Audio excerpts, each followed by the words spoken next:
everyone, and welcome back to the Barbell Mamas podcast. Christina here, and today we are going to take a deep dive into the menstrual cycle, and specifically we're going to try and tackle a really hot topic on social media right now, which is the cycle syncing or catering your exercise routine to your menstrual cycle. In order for us to really get a good idea of what this might look like, or if we have any research to back this up, is to talk about the different phases of the menstrual cycle, what big hormones are involved,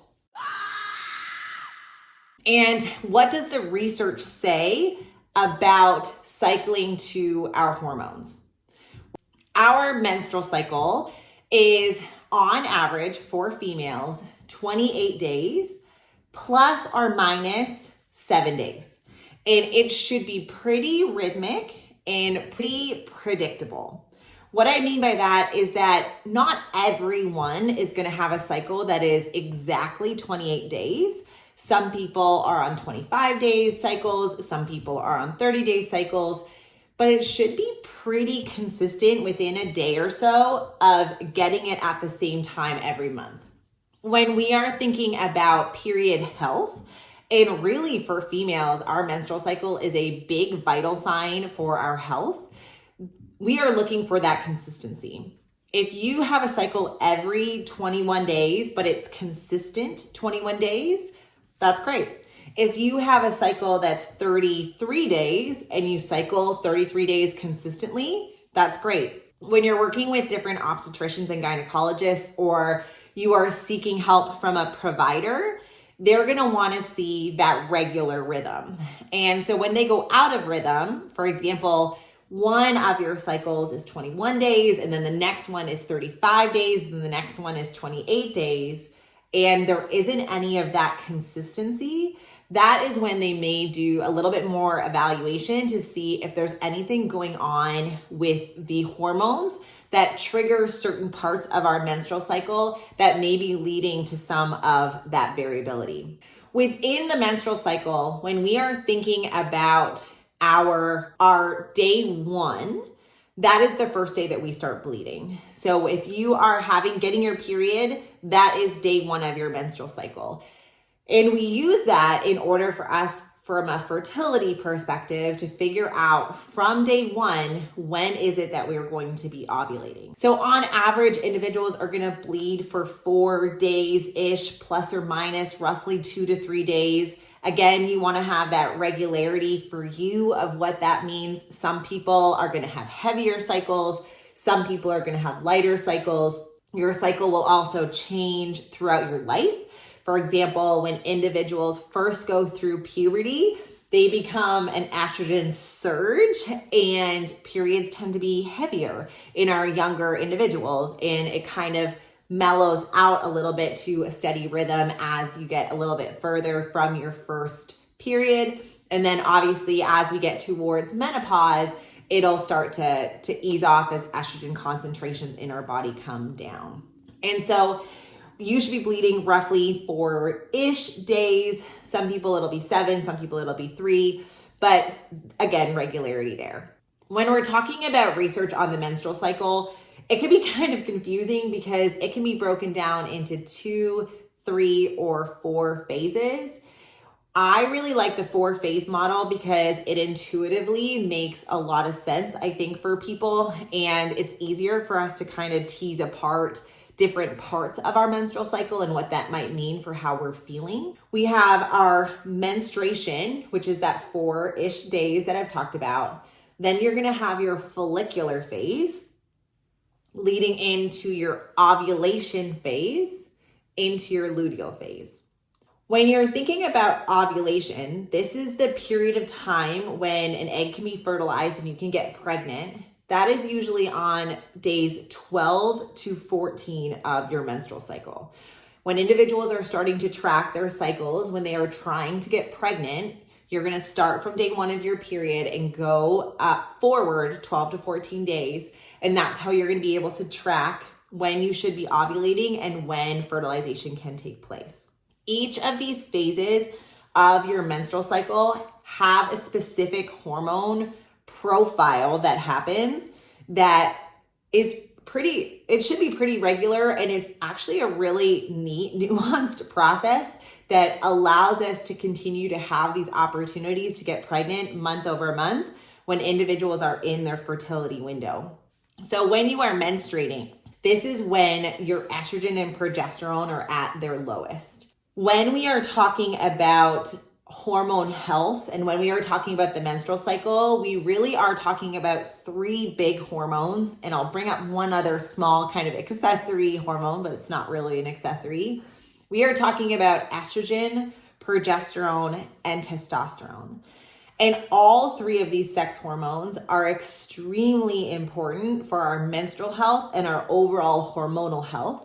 A lot of people, when they're thinking about testosterone, think that as a big male driver, which it is, but we should have lower but consistent levels of testosterone in our bloodstream, and it's an important part of our health and our musculoskeletal health. So keeping our muscles and bones strong rely on all of our sex hormones, including testosterone. When it comes to the menstrual cycle, we're focusing on estrogen and progesterone. So phase 1 of the menstrual cycle, when we are menstruating day 1 through day 4-ish, we are gonna have estrogen and progesterone at their lowest points. Rock bottom always looks ugly. That is the signal to shed the lining of your uterus because fertilization didn't occur, so menstruation is going to occur. From there, when you get into your follicular phase, your estrogen levels are going to spike and they're going to hit a high peak leading into ovulation. And this estrogen peak is really important because it triggers this accessory hormone-ish that I was going to talk about, which is luteinizing hormone. It triggers luteinizing hormone to expel an egg from your ovary and put it into the fallopian tube. And that spike of estrogen leads to luteinizing hormone comes up. And then once the egg is expelled, estrogen starts to dip. Then ovulation occurs where estrogen is at a lower point again. Progesterone is kind of hanging out. It's not doing anything in particular. It's staying at a pretty low level.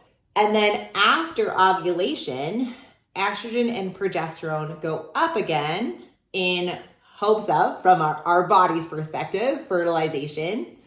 And then and that's when we get into the luteal phase. And then towards the end of the luteal phase, if we do not get pregnant, then both the estrogen and progesterone hormones start to come down again to signal our body to shed that uterine lining that has gotten bigger and plumper in order for a fertilized egg to embed if we were to be pregnant. And because that didn't occur, estrogen and progesterone come down and we shed that lining. When it comes to research in the performance space, that menstrual cycle and that fluctuation of hormones for a really long time. Good Lordy, I'm starting to worry there's more layers to you than a skunk and tomato sandwich. Made there be a big mismatch between the amount of research that was done in men versus the amount of research that was done in women. And so there lately, thankfully, has been a bigger increase in research being done specifically on females in the strength and conditioning space, in the performance space, as we've seen more females get into athletics, as we have seen a bigger uptick in females getting involved in other sports, etc., and just wanting to be active and have an adequate representation of both genders in our research base. You know, we don't have a single study on bracing or Valsalva in females outside of pregnancy. And really, we don't have a ton of research on Valsalva in general, but all of the research that we do have is in men outside of being pregnant. There's been a lot of work to bring up and see more research. And one of the ways that we are trying to do that is to see if there are certain parts of our menstrual cycle that are going to impact our performance or the way that we feel when we exercise. This is a wonderful research question. We want to know if there are parts of our cycle that we have better performance, or we feel better, or we recover faster. Where this has gone awry is this big surge in marketing that has happened that has created this ideology that we need to train to our cycle. When it comes to the research on this, it is not substantiated. What I mean by that, we have now 3 systematic reviews that have looked at different performance markers like jump performance, strength, delayed onset muscle soreness, some of our blood markers on recovery. And overwhelmingly, we have not seen a big clinically relevant, and that's a big point, like clinically relevant, we'll talk about that, difference between how we train in our luteal phase versus our follicular phase on our outcomes. I'm going to put a big asterisk sign here with this. This does not mean that we do not train to how a person feels. When you are going through your menstrual cycle, there are going to be days potentially where you feel horrendous. That doesn't mean that we don't take how you feel into account and modify your exercise program. We also are going to have days where we feel pretty good.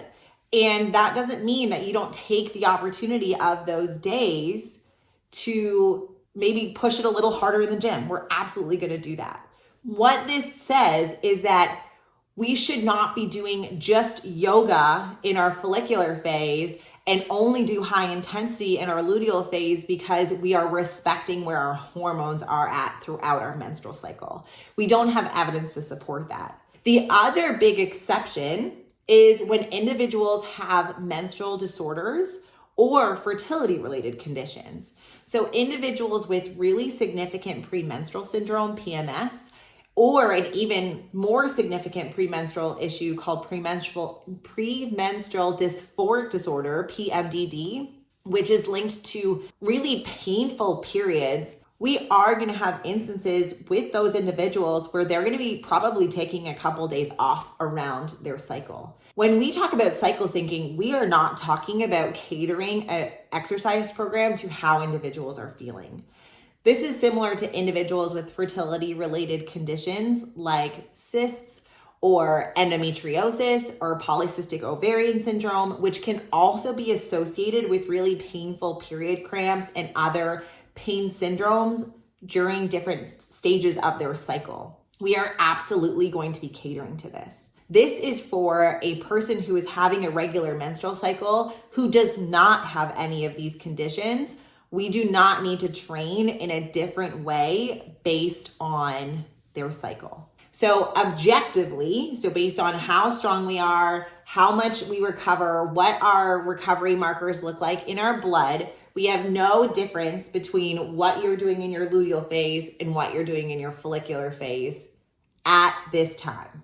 When I did this recording in May of 2023, we just had a systematic review come out specifically talking about resistance training and showing very little to no difference in each phase of the cycle. What I will do for my clients, and speaking into the resistance training space, this is relevant, is I will ask athletes about how they feel at different parts of their cycle.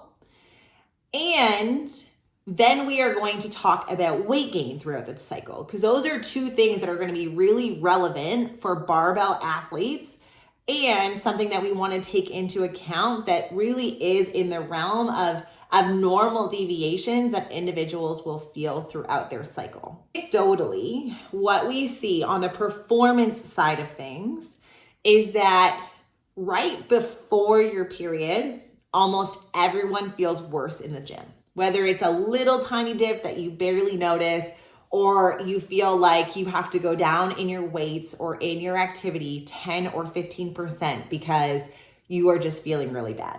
That can be the 2 to 4 days leading up to your menstrual cycle. On your period itself, on menstruation day 1, it's kind of this 50-50.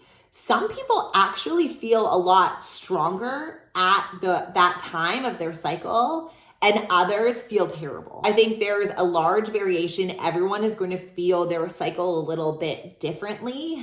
If you have some of these things like more intense PMS or premenstrual dysphoric disorders, you're probably going to be on the I feel worse side of the spectrum.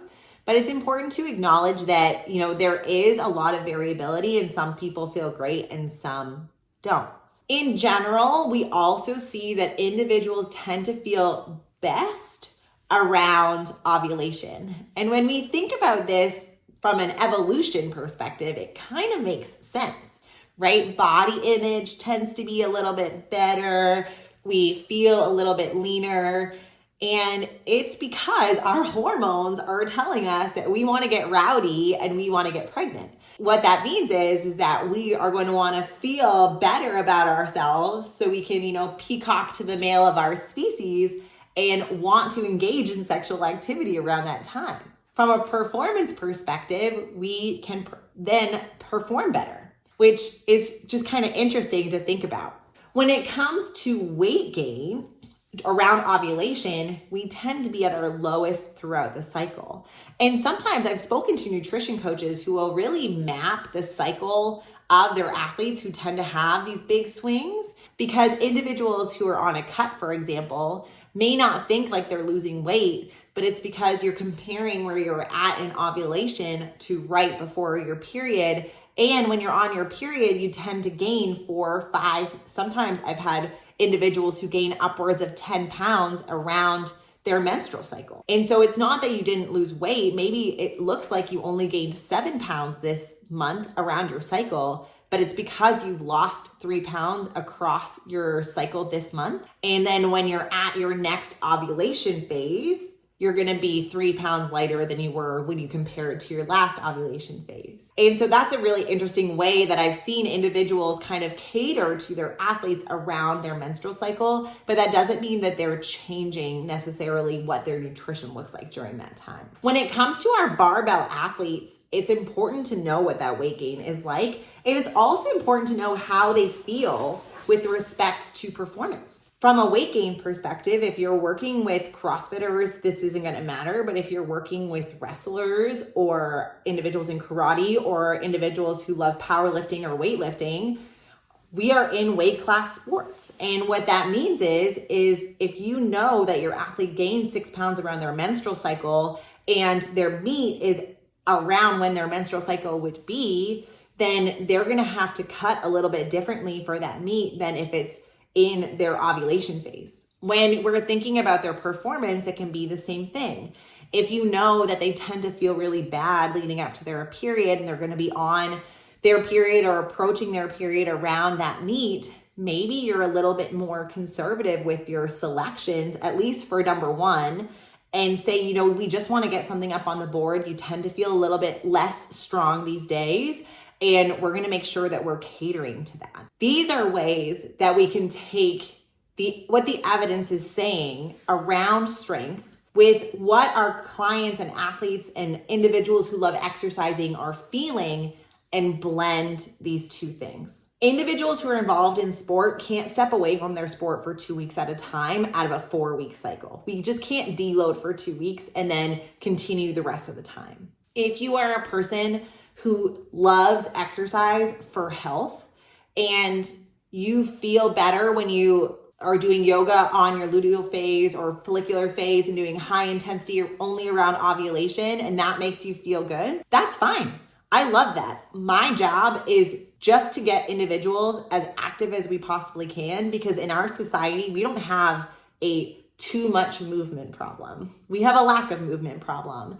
And if that is the way that you feel best, I think that's great. What we want to make sure that we are weary of is individuals who are trying to sell you programs based on evidence-based, and if you're listening to this audio, I am doing air quotes, this evidence-based cycle syncing that we just don't have anything to support that. This is where I get upset around things that we see on social media, because we want to be in all of our healthcare, for me in pelvic health, for me as a coach and as an athlete, promoting resiliency, promoting strength. And sometimes those messages around cycle syncing can really promote this message of fragility, that because of our hormones, we are somehow less physically capable in certain parts of the month.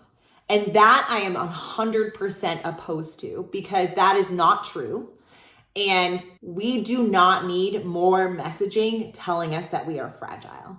We need more messaging empowering us to realize how strong we are. And that doesn't just mean in the barbell, that means in life in general. And so anytime I'm seeing these messages around cycle syncing, I always want to investigate more of where that key theme and messaging is coming from. Because if it's coming from trying to sell you a program and using fear-focused or fragility-invoking messaging to do that, I'm opposed. If it is trying to get individuals who were not previously active to be physically active, then I can get behind it, but it's also not evidence informed. It's just a variability of a program. You know, we can't say that when our estrogen is high but our progesterone is low, then we should be doing yoga, because we just don't have the research to back that up. So kind of bringing this full circle, I think it's so important for our individuals, if you were listening to this podcast and you have never tracked your menstrual cycle, to try and figure out if there is any connection. You know, do you feel better or worse at different times? When you are doing your exercise days, can you put in your journal how you felt that day? Good. It could be good, bad, medium. It can be on a scale of 1 to 10, what your rate of perceived exertion was for the entire session. And then put that phase that you're in of your menstrual cycle underneath and just track that over time and see if you notice any differences. Maybe you will, maybe you won't. I'm an individual that does not feel a ton of variability around my cycle, but I've also never had a lot of painful periods or symptoms like that, and feel very fortunate that way. I have other athletes that is not the case, and they feel very different at different phases of their cycle, and so we take their menstrual cycle more into account. The only caveat that you're probably thinking as you're listening to this is, what about individuals who are on oral contraceptives? That is a whole other topic about the influence of oral contraceptives on performance and on health in general. We are going to tackle that in another episode, so stay tuned for that.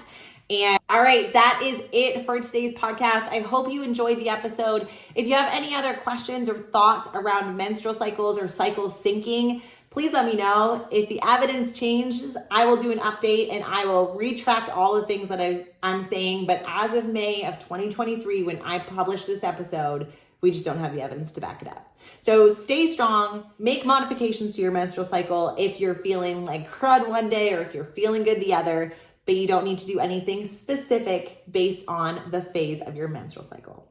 Have a great day, everyone. Please like or subscribe to the podcast if you are enjoying this content, and we'll see you next week.